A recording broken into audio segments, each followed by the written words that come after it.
नमस्कार दोस्तों। क्या आप भी दिन भर भागते हैं पर फिर भी अंदर से खाली महसूस करते हैं? क्या आपका मन बार बार भटकता है? कभी मार्क्स की चिंता, कभी दूसरों की राय, कभी भविष्य का डर? तो रुकिए जरा। आज हम बात करेंगे एक ऐसी किताब की जो चिट्ठियों के जरिए हमें सिखाती है जीवन को कैसे जिया जाए। Focus on what matters. लेखक डेरियस फॉरेक्स की ये किताब स्टोइक विचारधारा पर आधारित है, जो हमें याद दिलाती है कि जीवन में क्या सच में मायने रखता है और क्या नहीं। इस वीडियो में हम एक स्टोरी फॉर्म में समझेंगे कि कैसे एक छात्र आरव की सोच इन चिट्ठियों को पढ़कर पूरी तरह बदल जाती है। तो बने रहिए हमारे साथ एक ऐसी विचार यात्रा के लिए जो आपके जीवन का फोकस बदल सकती है। कहानी आरव और बुद्धिमान चिट्ठियां। एक बार की बात है, एक छोटा सा गांव था जहां एक छात्र आरव अपने भविष्य को लेकर हमेशा चिंतित रहता था। परीक्षा में अंक, दोस्तों की राय, सोशल मीडिया की लाइक कमेंट्स, सब कुछ उसके दिमाग में घूमता रहता था।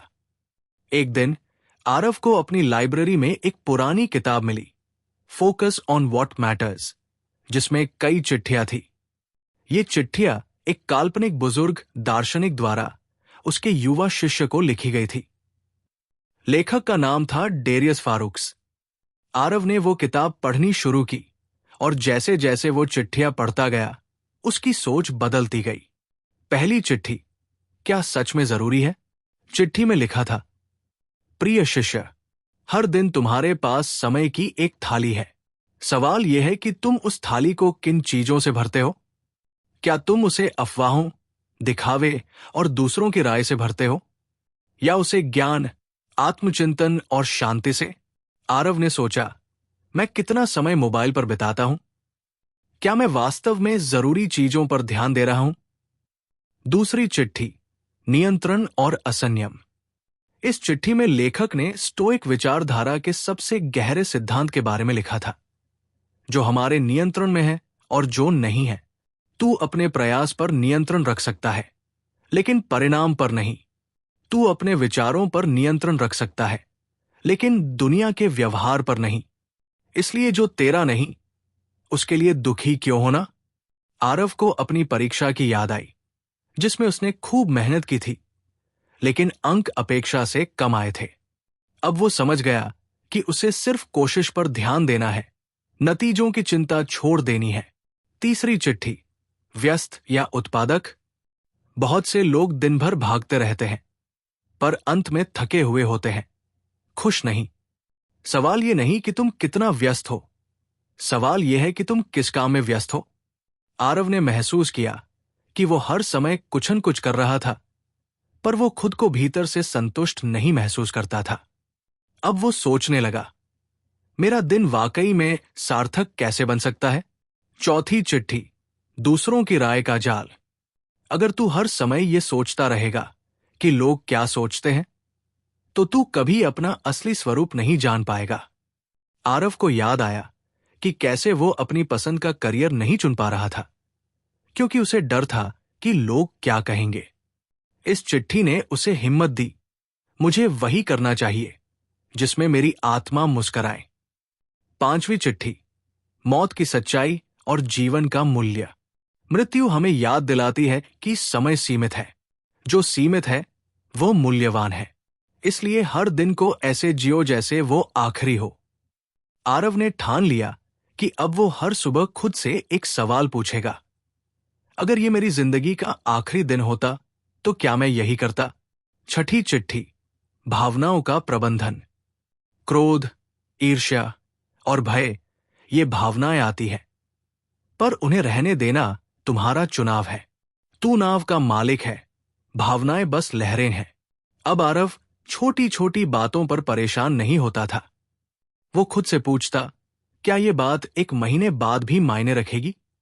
और अगर उत्तर ना होता तो वो मुस्कुराकर आगे बढ़ जाता। सातवीं चिट्ठी, आदतें बनाती है इंसान को। तू वही बनता है जो तू रोज करता है। अगर तू हर दिन थोड़ी पढ़ाई करता है, ध्यान करता है, संयम रखता है, तो तू वही बन जाएगा। आरव ने एक नियम बना लिया, सुबह 30 मिनट किताब पढ़ेगा, रात को 10 मिनट सोचों पर मनन करेगा। 8वीं चिट्ठी, अकेलापन और आत्मसंपर्क। अकेलापन डरावना नहीं है, ये वो अवसर है जब तू खुद को सबसे गहराई से समझ सकता है। अब आरव ने अकेले समय को बोरियत नहीं समझा। उसने डायरी लिखना शुरू किया, खुद से संवाद करना सीखा। 9वीं चिट्ठी, तुलना मत कर, सीख। दूसरों से तुलना करके तू अपने आप को छोटा बनाता है। तुलना मत कर, प्रेरणा ले और अपने रास्ते पर चल। आरव अब अपने दोस्तों की मार्कशीट देखकर दुखी नहीं होता था। वो उन्हें देखकर प्रेरित होता और खुद से कहता, मैं अपनी रेस दौड़ रहा हूं। 10वीं चिट्ठी, जीवन को जियो, मत टालो। जीवन में एक भ्रम है, मैं बाद में करूंगा। सच तो यह है कि जो अभी नहीं किया वो शायद कभी ना हो। इस चिट्ठी ने आरव की आदतें बदल दी। अब वो अपनी पसंद की चीजें आज ही करता। किताब पढ़ना, मां से बातें करना, दोस्तों से दिल खोल कर मिलना। 11वीं चिट्ठी, सीखना बंद मत कर। ज्ञान खत्म नहीं होता, जीवन एक सतत पाठशाला है। हर व्यक्ति, हर स्थिति एक अध्यापक है। अब आरव हर दिन कुछ नया सीखने की कोशिश करता। एक लेख पढ़ना, एक वीडियो देखना या किसी बुजुर्ग से बातें करना। 12वीं चिट्ठी, एक सरल जीवन। सादगी में गहराई है, जितना कम रखोगे उतना ज्यादा समझोगे। आरव ने अपनी चीजें कम कर दी। सोशल मीडिया समय घटाया, फालतू की तुलना छोड़ी और ध्यान केवल जरूरी चीजों पर लगाया। अंतिम चिट्ठी, आज का महत्व। कल की चिंता और भविष्य के सपने, ये दोनों आज को खा जाते हैं। तू आज को जिएगा तभी जीवन सार्थक होगा। आरव ने किताब बंद की और उसकी आंखों में चमक थी। वो अब समझ चुका था कि असली सुख न तो भविष्य में छुपा है, न ही दूसरों की स्वीकृति में, वो आज इस पल में है। निष्कर्ष, क्या हम सब आरव नहीं हैं? हम भी आरव की तरह अपने विचारों में उलझे रहते हैं। पर डेरियस फॉरेक्स की इन स्टोइक चिट्ठियों ने हमें याद दिलाया कि जो हमारे हाथ में है उसी पर ध्यान दो, जो जरूरी नहीं उसे छोड़ दो। जीवन को आज इस पल में पूरी तरह जियो।